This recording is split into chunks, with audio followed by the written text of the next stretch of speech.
একজন স্ত্রী, একজন মহিলা 100 জন মেহমান যদি ঘরে আসে, একজনেই 100 জনের রান্না করে। কিন্তু অনেক সময় দেখা যায় যার রান্নায় 100 জনের পেট ভরেছে, ওই মা ওই বোনই শেষ বেলায় এসে কিছু আলু, কিছু হাড্ডি ছাড়া কিছু থাকে। এবার সে মাকে, বোনকে, স্ত্রীকে গিয়ে জিজ্ঞেস করেন, তোমার হাতের রান্নায় তো সবাই পেট ভরে খেয়েছে, তুমি তো শেষ বেলায় এসে কিছু খেতে পারলা না। তখন উনি বলবে, আমার খাওয়া লাগবে না, সবার খাওয়া দেখে আমার মন ভরে গেছে, মন ভরার কারণে আমার পেটের ক্ষুধা চলে গেছে। সুবহানাল্লাহ। একটু বুঝবেন জিনিসটা। আর ছেলেরা, আমি কি বুঝাতে পারছি কথা? আমি তো সে দলে, বাস্তবতা যেটা সেটা। সারাদিন পরিশ্রম করে আমার বোনের মাথায় যদি ওনার স্বামী একবার মাথায় হাত বুলাই দেয় 2 সেকেন্ড, সারাদিনের কষ্ট 1 সেকেন্ডে ভুলে যাবে। আল্লাহ এটা নারীদের সফটওয়্যারে দিয়েছেন। একটু জোরে বলেন সুবহানাল্লাহ। দ্বিতীয় নম্বর কথা একটু বুঝবেন। সন্তান হওয়ার পরে সন্তানের অভিভাবক মাও আছে, বাপও আছে। এখানে অনেক সন্তানের বাপেরা বসে আছে। বাচ্চা ঘুম থেকে উঠার কোনো টাইম টেবিল আছে? ঘুমারও টাইম টেবিল নাই, ঘুম থেকে উঠারও টাইম টেবিল। বেশিরভাগ বাচ্চাদেরকে দেখবেন দিনভর ঘুমায়। একটু জোরে বলেন না। বেশিরভাগ বাচ্চাদেরকে দিনভর ঘুমায়, রাতভর। তো এই বাচ্চাকে দেখার জন্য কাউকে না কাউকে লাগবে না? বলেন না, কাউকে না কাউকে লাগবে না? সবচেয়ে বাচ্চাকে ডিউটি করে কে বেশি? বাবা না মা? আমি শুনি নাই। আমাদের সবচেয়ে বেশি ডিউটি কে করছে? বলেন না, কে? মারও তো একটা ঘুমের দরকার, মানুষ তো। একটু ভেবে দেখেন, আমার শ্রদ্ধার করে বলছি, শ্রদ্ধার সাথে বলছি, একটু ভেবে দেখেন। মানুষের পরিপূর্ণ ঘুম হওয়ার পরে যদি ডাকেন, সে আস্তে আস্তে ঘুম থেকে উঠবে। কিন্তু কাঁচা ঘুম যদি ভাঙে, কাঁচা ঘুম যদি ভাঙে, নাকের বাসি ফাটাই ফেলবে। দরকার হলে ফাঁসিতে ঝুলবো, তারপরও ঘুম ছাড়া যাবে। এবার ভাবেন, আপনার বেলায় আমার বেলায় সেই রাতে 2টায় 3টায় 10 মিনিট 20 মিনিট ঘুমানোর পর যখন আপনি আমি চিৎকার করে উঠেছিলাম, ওই মা নিজের কাঁচা ঘুমকে কোরবানি দিয়ে এই ঘুমন্ত শরীর, চেহারার শক্তি নিয়ে, চোখ নিয়ে বুকের মধ্যে মাই আগলাই ধরে রেখেছিল, মাই আগলাই ধরে রেখেছিল। সুবহানাল্লাহ।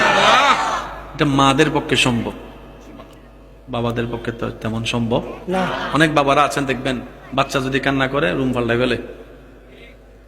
এই ইনসিকার নগর দিয়ে আসব গরিব বইতে কেটেছ। অনেক বাচ্চার বাবারা এমন আছেন, রাত্রে যদি বাচ্চা 2-3 বার কান্না করে, আর এই রুমে থাকবে না, রুম চেঞ্জ।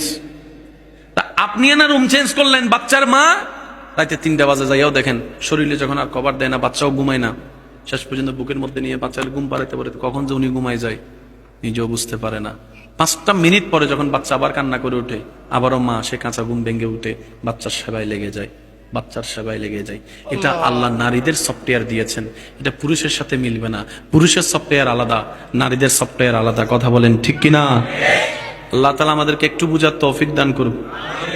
দিন দিন কি ডিভোর্স কমতেছে না বাড়তেছে? এটা কমানোর দরকার আছে না নাই? আপনি স্বামী স্ত্রী আলাদা হয়ে গেলেন, মেনে নিলাম, সেই ছোট্ট বাচ্চাটা কার কাছে যাবে? কিছুক্ষণ মার দিকে ফুটবলের মতো লাথি খাবে, কিছুক্ষণ বাবার পক্ষ থেকে ফুটবলের মতো লাথি খাবে। তার অপরাধটা কি জানা, বুঝার দরকার আছে না নাই ভাইয়া? আরো জোরে বলেন, বুঝার দরকার আছে না? সেজন্য ইন্নাদ-দীনা ইনদাল্লাহিল ইসলাম।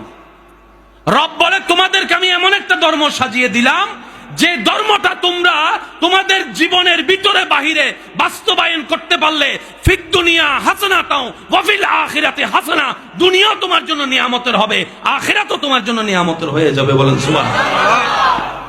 ওই ধর্মটাকে প্র্যাকটিক্যালি যিনি শিখাতে এসেছেন, তিনি হচ্ছেন নবী রাহমাতুল লিল আলামিন। সুবহানাল্লাহ, সুবহানাল্লাহ। যদি সেই জীবনটা হয় রবের পছন্দের, মৃত্যুটা হবে আনন্দের, মৃত্যুটা হবে। আল্লাহ তাআলা আমাদের সবাইকে বুঝার তৌফিক দান করুন। আমিন। আজকের মাহফিলকে আল্লাহ কবুল আর মঞ্জুর করুন। আমিন। যারা উলামায়ে কেরাম এসেছেন, সবার প্রতি দোয়া চাই, মুরব্বীদের কাছেও দোয়া চাই। তবে শেষ বাক্যে বিদায়ের বেলায় কিছু কথা বলি, মনে রাখার চেষ্টা করবেন। জীবন মানে শুধু নিজে বাঁচা নয়, মানুষকে বাঁচার রাস্তা করে দেওয়ার নামেই হচ্ছে মনুষ্যত্বের জীবন। আপনি যদি একটু খেয়াল করে দেখেন, খাবার অর্জন, খাবার গ্রহণের বেলায় জঙ্গলে প্রত্যেকটা পশুর প্রত্যেক দিন জীবন মরণ যুদ্ধ করতে হয়। একটা হরিণ যখন পানি খেতে যায়, পানিতে কুমির তাকিয়ে আছে তাকে খাওয়ার জন্য। সে কুমির থেকে বাঁচতে গিয়ে পাড়ের মধ্যে বাঘ দাঁড়িয়ে আছে। বুঝাতে পারছি কথা? অর্থাৎ এক বেলা খাবারের জন্য প্রত্যেকটা প্রাণীর জান প্রাণ যুদ্ধ করতে হয়, অথচ আল্লাহ তাআলা আপনাকে আমাকে সেই কষ্ট দেন নাই, সেখান থেকে হেফাজত করে দিয়েছেন।